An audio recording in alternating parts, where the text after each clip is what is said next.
And today we actually have a really special guest. So I'd be really surprised if there was anyone watching who didn't know who Scott Abel was. But just in case, Scott, will you introduce yourself for us? Yeah, hey everybody. My name is Scott Abel. I serve as a content strategy evangelist for Hereto, and I have a company called The Content Wrangler that you may have bumped into, especially if you're in the world of technical documentation. I host conferences and write books and help people connect content to customers, and I've been doing it for about 20 years now. Amazing. Thank you so much for joining us today. Patrick is out. He is on his way to DITA Europe, if I'm correct. That's right. And he'll be hanging out overseas for a little while. So we get to hang out with Scott. But I think Jared actually has our starting topic today. I So I'll do. let him take over. I do. So in our, we were supposed to, again, the theme is choose an article. I read the term article liberally to mean not just news article, but any article that I can find. And so I used this interesting tool.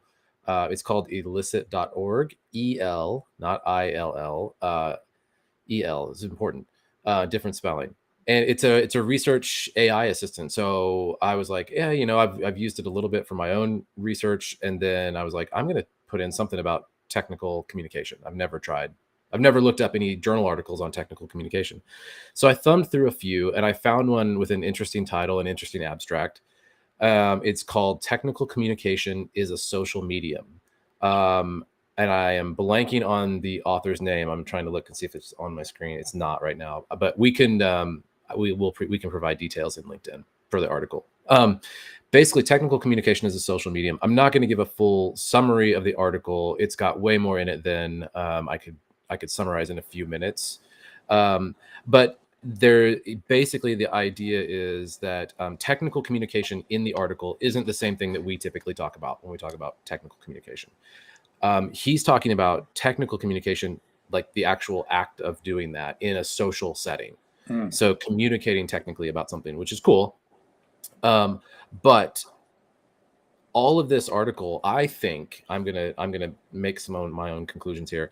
I think there is an assumption here that there is technical information provided about products that people can talk about. So what I found, I think, to be most interesting about this is that his argument is roughly along the lines of like, when you put people in a group here and they start to identify together as a group of people who use a particular product and they communicate about it technically, that it builds community with them, and it can also drive product direction, and it can drive trust in one another and in the product itself, and that the users can become direct contributors to product direction, which I think is really cool. Again, the assumption is that technical communicators in our world have the ability to influence what those people are talking about. So I want to read two quotes, and then Yeah, Scott, get please. your thoughts. Here are two quotes from the end. So these conversational moments underscore how sharing technical information can become the basis of social exchange. It helps people connect with and Hmm. understand each other across contexts of practice. Consequently, the tool discussed can become more infused with negotiated experience that either ends up as part of the changed code base or becomes better framed by the shared understanding of how the software works. So that's one. That's we can chat about that in a minute. Here's the other one that I actually really like. Technical communicators, again, in this context, anybody talking about it with the assumption that we can contribute to this. Technical communicators can recognize when participants are identifying and negotiating frames of experience and help nudge the conversation by connecting other relevant professional, technical, and social experiences. From this position, a professional technical communicator could recognize the potential for shaping the conversation to make shifts in footing more likely. By viewing forum contributions as negotiations of frames and footings, he makes the case for the role that the technical communicators to participate in those conversations. I think Write the Docs is a good example of this. One good example of this, but I think you see this in community forums. Like we have a community forum. I think that's where our tech writers can really help influence that conversation by helping frame what our users are experiencing. Anyway, I'll pause now. That's interesting. I think that that's a natural evolution, right, of where things are going. Right, we always had community, Yeah. we just didn't have them online. Now we have online communities, but there's also this concept of documentation as a community. right? Yep. Like where you build it online and you let people discuss it and talk about it, like it, dislike it, Yep. whatever, participate, right? Engage with Right. it. And then the benefit, of course, to the organization that provides that information and that platform is they can listen in and they can learn, Yeah. which I think the researchers pointed out that can help the product development cycle. And I would also imagine that it does establish a sense of camaraderie around people who have something in common, and more so than just their profession of being human, but also they use this Yeah. tool and they have the same problem with the tool and they're trying to figure out how to solve it. And I would imagine if they solve it together online, that then they end up having kind of like digital friends that are related only Yeah. specifically to that one thing. And that's got to be something that researchers are interested in studying. Yeah, and I think he draws this out. He makes this other point in there too about when we're building software applications, we have certain sets of assumptions when we start building these about what the users want, but we Yeah. have a limited range of experiences with users in a lot of cases, and so these things become very, very these tools, these communities become very, very helpful in pointing out where our assumptions maybe were misguided, how we need to redirect, how we need to make product changes to meet the actual needs of people that are out there. So, I mean, we talk about this all the time internally, like what are the needs of the customer? Yeah. And it's hard to know, right? Hmm. We have to guess what we think they might want, and then we have to watch them and go, oh yeah, they apparently don't want that. They might want Yeah. something else. So even Yeah. community is an experiment, right? It's kind of a Yeah. guessing game until you learn more and have data and you can see the patterns and the behaviors. This is super interesting Yeah. though, that writer or those academics took that approach. I Yeah. found recently another database that I wanted to mention to people that they might be able to use that uses a ChatGPT like interface. In fact, you can actually add this as a widget. The company is called Consensus, spelled Okay. C-O-N-S-E-S, sorry, C-O-N-S-E-N-S-U-S, Consensus. And it's Okay. Consensus AI.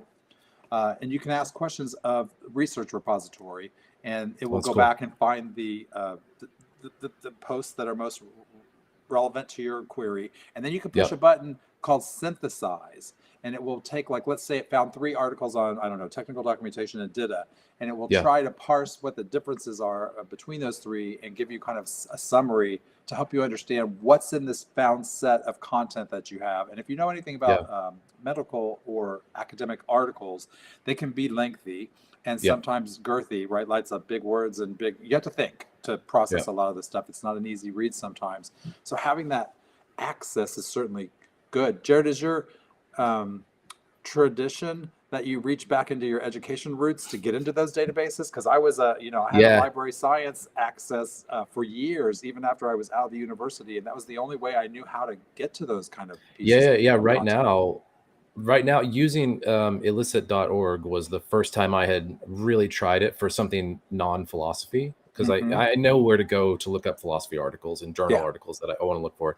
This was the first time I had used it, not knowing where these articles were coming from. And immediately, it gives me the abstract. And if I want to read the article, then I have to go through the university website, go through the paywall to get to Right. the actual article itself, which some of them I didn't have access to. I found a couple other articles I really wanted to read, and I didn't have access to them.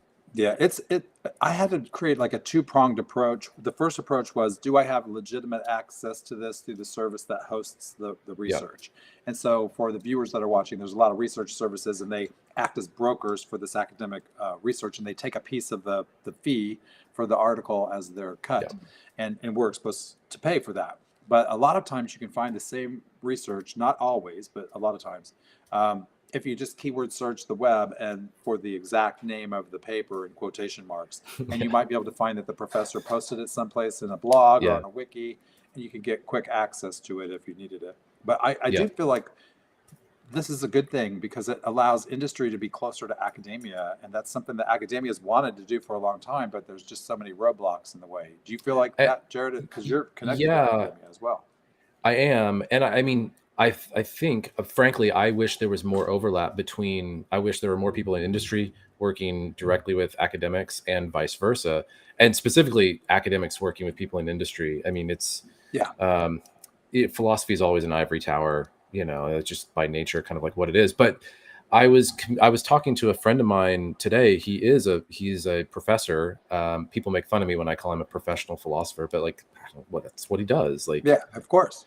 um, and he was telling me that, like, academia is difficult, just as a career path.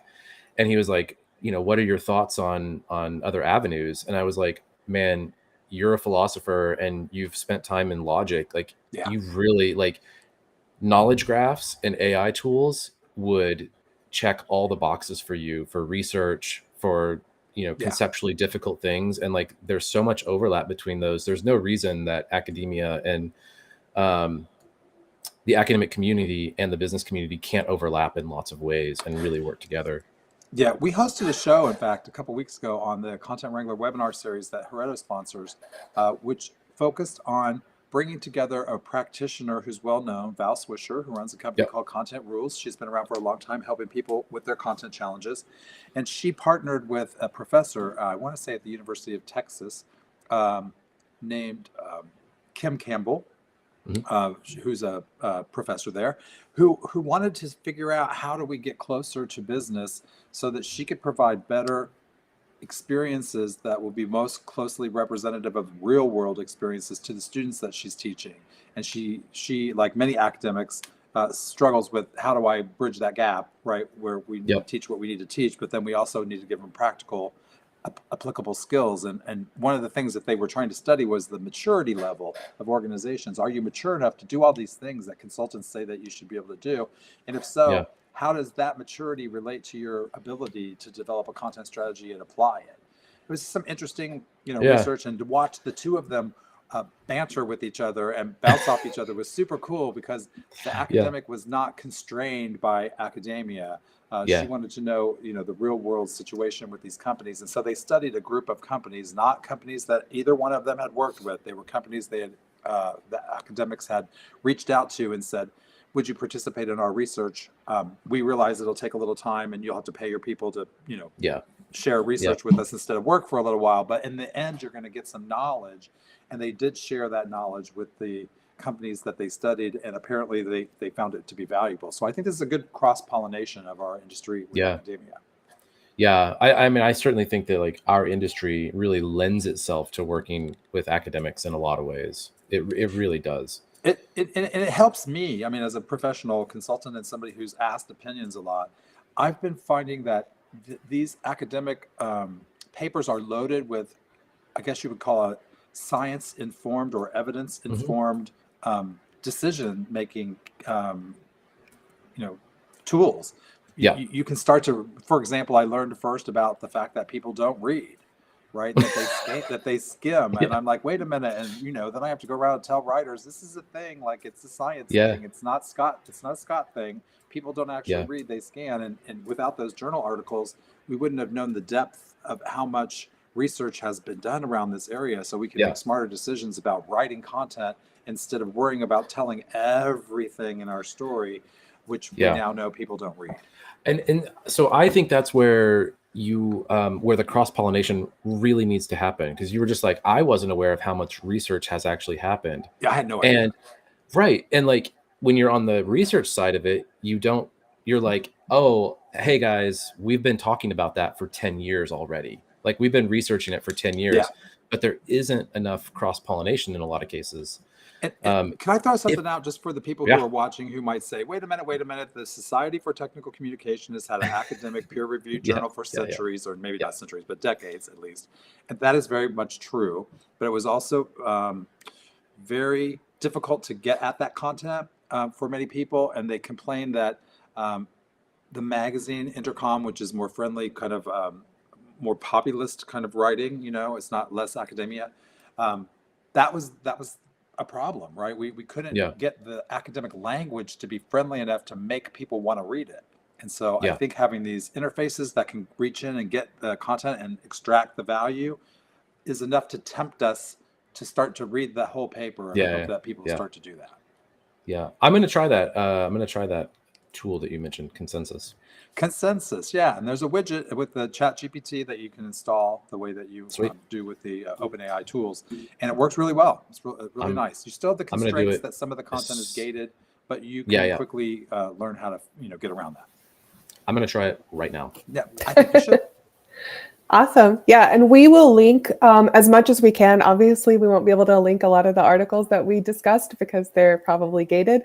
But we will link all of the tools and what we can. Definitely that webinar with Val and Kim. Awesome. And all that will be in the comments of this video on LinkedIn. So we are at our time today. Y'all did amazing. That was like such a cool conversation. So thank you so much for both coming prepared. And we will hopefully see Scott again in the future. But if not, it was great having you today. Thanks, And Scott. you Thank can you. always catch Scott on the Content Wranglers. So keep an eye out on that channel. Perfect. Yeah, you can check the contentwrangler.com, or you can even go to brighttalk.com and search for the Content Wrangler, where there's almost 700 1-hour webinars available for you to watch. I'm sure no one has that much time, but should you, you've got something to do. Yeah. Awesome.